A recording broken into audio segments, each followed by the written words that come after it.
الرحيم واضرب لهم مثلا أصحاب القرية إذ جاءها المرسلون إذ أرسلنا إليهم اثنين فكذبوهما فعززنا بثالث فقالوا إنا إليكم مرسلون قالوا ما أنتم إلا بشر مثلنا وما أنزل الرحمن من شيء إن أنتم إلا تكذبون قالوا ربنا يعلم إنا إليكم لمرسلون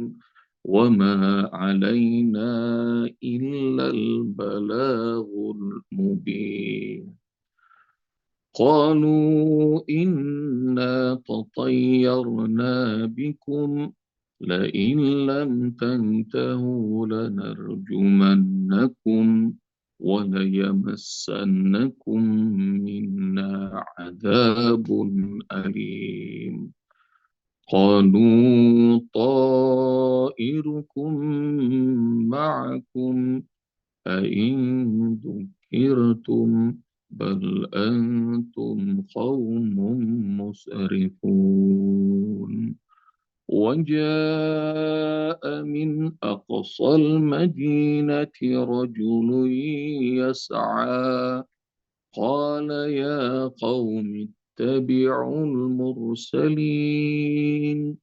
اتبعوا من لا يسألكم أجرا وهم مهتدون وما لي لا أعبد الذي فطرني وإليه ترجعون اللهم ارحمنا بالقرآن. Kemarin sudah sampai ayat 20, ayah bunda. Kisah orang biasa yang diabadikan Allah bisa setara dengan para rasul, para nabi yang 3. Dan kadang-kadang begitu. Ambil peran sama ayah bunda semua dalam kebaikan. Boleh jadi kita ini siapa, ilmunya nggak banyak, imannya tipis, ibadahnya juga bolong-bolong.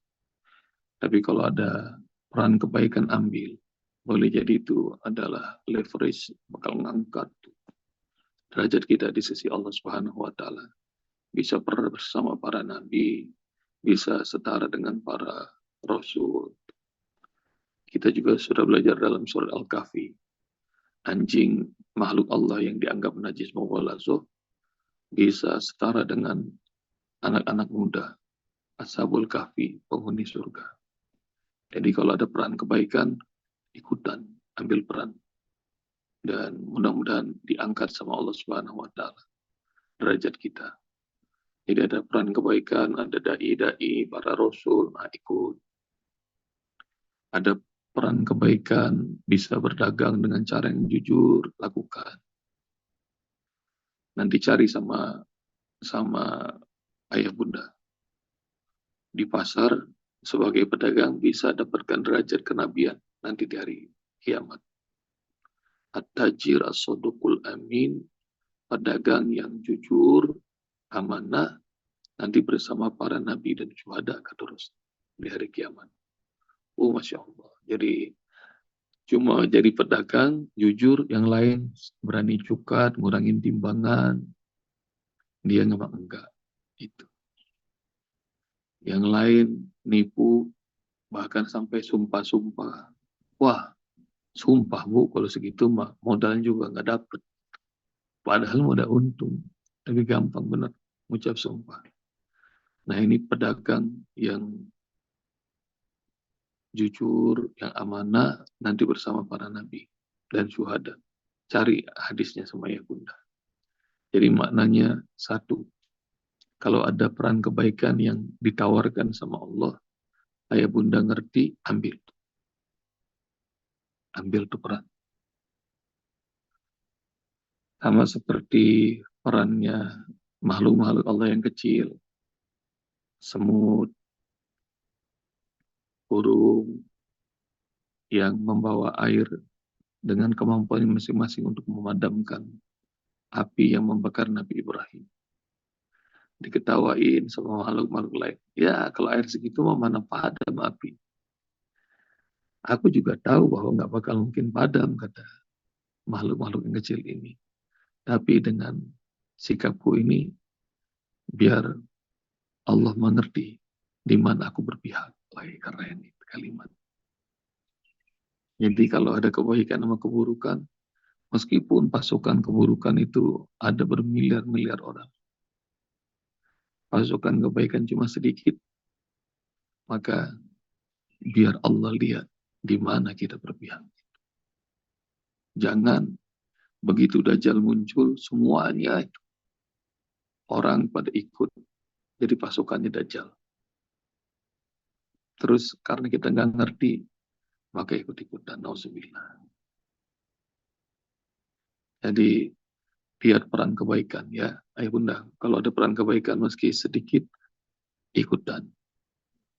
Meskipun dengan kemampuan kita yang seadanya, ikutan. Nanti bakal diangkat derajatnya sama Allah Subhanahu wa Ta'ala.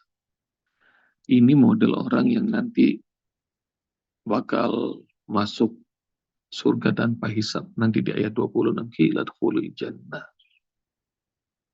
Dipersilahkan masuk surga. Yang lain-lain kalau mati masih nunggu di alam barzah, ini Habib An-Najjar udah duluan masuk surga. Bahkan lebih dulu daripada 3 Rasul itu. Jadi Habib An-Najjar nih masuk surga tanpa hisab. Mudah-mudahan Allah rezekikan buat kita semuanya masuk surga tanpa hisab. Yang pertama, ayah bunda ya. Jadi kalau ada peran kebaikan, ikutan. Kalau ada peran kebaikan yang melibatkan harta, ikutan.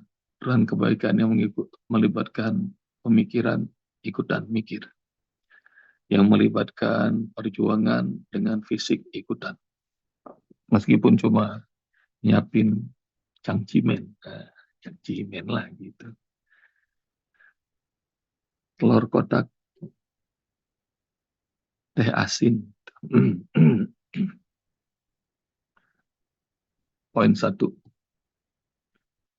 Ittabi'u man la yas'alukum ajran wa hum muhtadun. Ikuti Habib An-Najjar bilang kepada kaumnya, orang-orang yang tidak meminta kepada kalian imbalan dan mereka adalah orang-orang yang mendapatkan petunjuk Allah. Yang kedua nih, poinnya ayah bunda, kalau ada orang-orang yang menurut ayah bunda ini muhtadun, mendapatkan petunjuk Allah, apalagi ditambah dengan sincerity, ditambah dengan ketulusan, tanpa pamrih, nggak khawatir, nggak takut miskin, berjuang dengan hartanya, dengan tenaganya. Kalau ayah bunda lihat orang kaya begitu, ayo ikut. Ikut. Jadi kalau bercerita tentang bagaimana negeri ini dibangun, itu dibangun sama orang-orang yang tadi berjuang tanpa pamrih dengan harta mereka, dengan tenaga mereka, dengan pemikiran mereka. Enggak kepikir seperti zaman sekarang segala-galanya ini harus ada duitnya. Masih ada nggak tuh? Sebab orang-orang yang kayak begitu masih banyak ya bunda, masih banyak. Guru-guru yang ngajar tanpa dibayar masih banyak. Dan saya masih banyak dapat itu di TPA, di majelis-majelis. Banyak tuh ustadz, ustazah yang ngajar tanpa pamrih masih banyak. Dan lucunya lagi itu, udah mereka ikhlas, nah mereka digibahin lagi. Nah, seru tuh. Nah, itu. Jadi udah tahu tuh, miskin tuh guru-gurunya. Masih digibahin. Nah, model kayak begitu, ikutin tuh. Udah mereka tanpa pamrih, mereka punya nobility, kemuliaan hidup, punya sincerity, ketulusan tanpa pamrih. Nah itu, mereka sama seperti para rasul ini, digibahin, dicaci, difitnah, segala macam. Model kayak begini ikuti. Hidup mereka itu menakjubkan. Umar bin Khattab punya anak perempuan namanya Hafsah. Ayah bunda nanti cari hadis. Dan Umar bin Khattab datang ke rumah Hafsah yang menjadi istrinya Rasul. Umar bin Khattab melihat di rumah anaknya itu, di rumahnya Rasulullah, cuma ada hasir, tikar, yang kalau lagi musim panas dia jadi alas, kalau lagi musim dingin dia jadi selimut. Lemari dan kodah. Kodah itu tempat minum. Dan Umar bin Khattab melihat rumah anaknya gitu nggak sedih. Tapi dia bangga, dia senang. Ini rumah kalian? Tanya Umar bin Khattab kepada anaknya Hafsah. Benar Abi. Dan Umar bin Khattab jadi khalifah kedua. Yang menggantikan Rasul, menggantikan Abu Bakar. Dan ayah bunda, nanti lihat kisah ini. Seorang bangsawan Romawi datang ke Madinah. Pengen tahu siapa sih umat Islam dan siapa sih pemimpinnya yang hebat banget nih, naklukin pasukan-pasukan hebat di seluruh dunia. Dari sejak zamannya Muhammad Sallallahu Alaihi Wasallam, Abu Bakar, terus Umar. Sampai Abu Besar ini datang dengan budaknya, dengan pakaiannya yang mewah segala macam. Dia mencari ke Madinah istananya Khalifah Umar.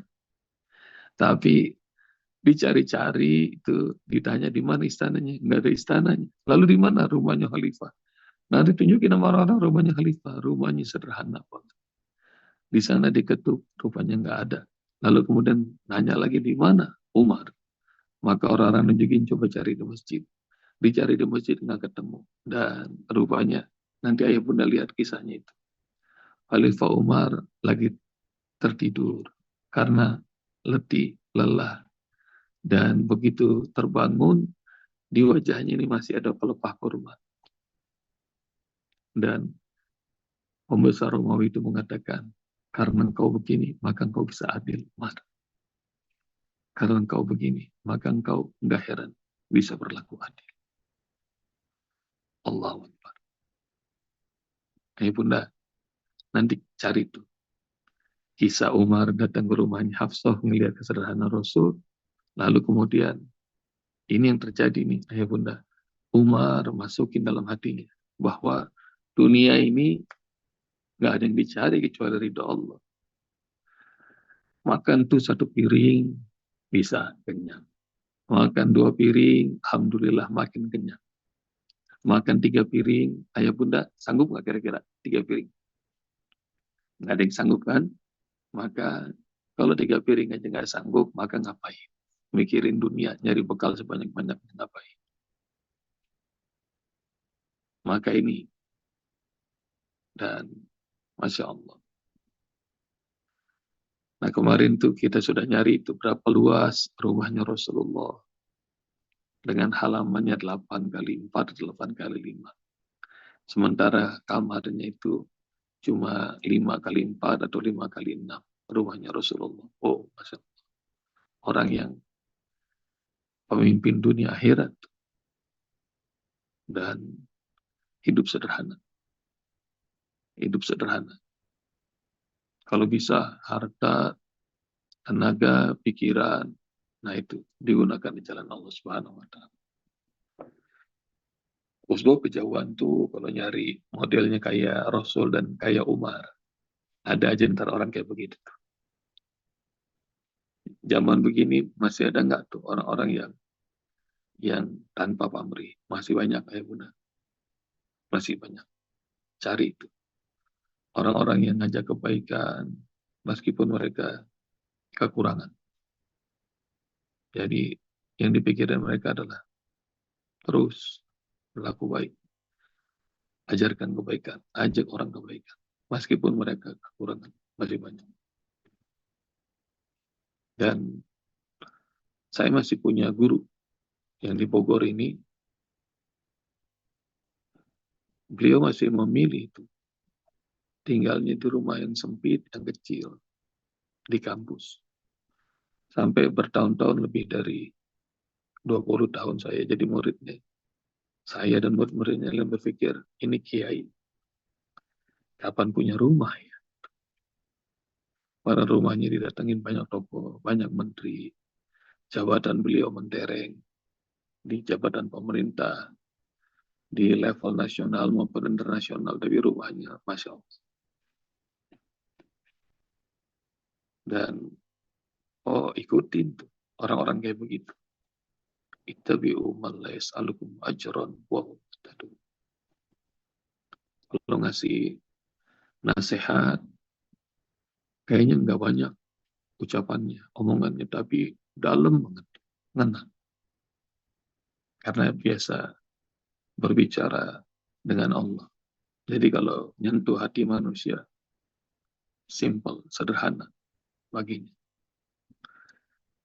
Nah, poin kedua tuh itu, ya benar. Poin kedua tuh ikutin orang-orang yang berjuang tanpa pamrih. Yang ketiga, wa ma liya la a'budu alladhi fatarani wa ilaihi turja'un. Mengapa aku tidak mau menyembah Allah yang menciptakanku dan kepadanya kalian semua bakal dikembalikan.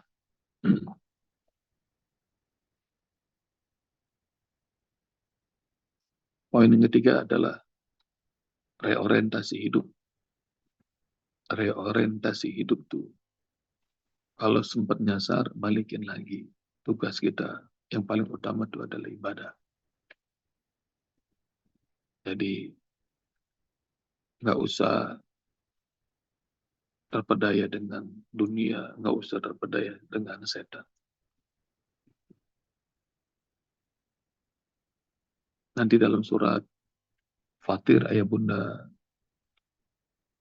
bakal dapat di ayat inna syaitana lakum aduun fatakhidu aduwa. Setan itu adalah musuh bagi kalian dan menjadikan musuh. Dan jangan kalian tertipu. Wala yaghurrannakumul hayatud dunya wala yaghurrannakum billahil ghurur. Jangan sampai kalian tertipu dengan kehidupan dunia dan jangan sampai kalian tertipu dengan setan yang pandai. Jadi yang nipu kita tuh membuat orientasi hidup kita melenceng cuma dua. Ayo bunda nanti cari dalam surat Fatir, surat 35. Yang membuat orientasi hidup kita melenceng cuma dua. Satu, kehidupan dunia. Dengan semua kebisingannya. Yang kedua adalah setan. Yang nipu kita. Nanti ayah bunda tuh cari dalam surat Fatir, surat 35. Nah ini ayat 22 surat Yasin tuh reorientasi hidup. Hidupnya balikin lagi. Jangan sampai tertipu dua itu. Lalu kenapa aku tidak menyembah Allah yang telah menciptakanku dan kalian semua juga bakal kembali pada Allah. Jadi balikin bahwa tidak aku ciptakan jin dan manusia kecuali untuk ibadah. Wa ma khalaqtul jinna wal insa illa liya'budu. Surat Zariyat ayat cari lagi sama ya bunda. Orientasi hidup cuma itu. Tidak aku ciptakan jin dan manusia kecuali untuk ibadah kepadaku, mengabdi padaku. Nah 3 poin itu ayah bunda. Yang ayah bunda nanti renungi, nikmati. Ittabi'u man la yas'alukum ajra wa hum muhtadun. ambil peran kebaikan. Yang pertama, boleh jadi siapa kita amalnya nggak banyak, ilmunya tipis, imannya sedikit, ibadahnya nggak ada yang bisa dibanggakan. Nah, kalau ada peran kebaikan, diajak sama orang-orang baik, ikut. Yang kedua, ayah bunda ngajari orang-orang yang berjuang tanpa pamrih. Cari sama ayah bunda. Dan guru-guru kayak begini masih banyak. Maka kalau melihat ada guru yang keterbatasan masih ngajak orang kebaikan di majelis taklim, di TPA, bantuin. Sama ayah bunda bantuin. Terus yang ketiga tuh, reorientasi hidup. Apa reorientasi hidupnya? Jangan sampai tertipu sama dunia, jangan sampai tertipu sama godaan dan bisikan setan. Jadi hanya ibadah pada Allah Subhanahu wa taala. Jazakumullah ya bunda. Assalamualaikum warahmatullahi wabarakatuh. Waalaikumsalam warahmatullahi wabarakatuh. Waalaikumsalam warahmatullahi wabarakatuh.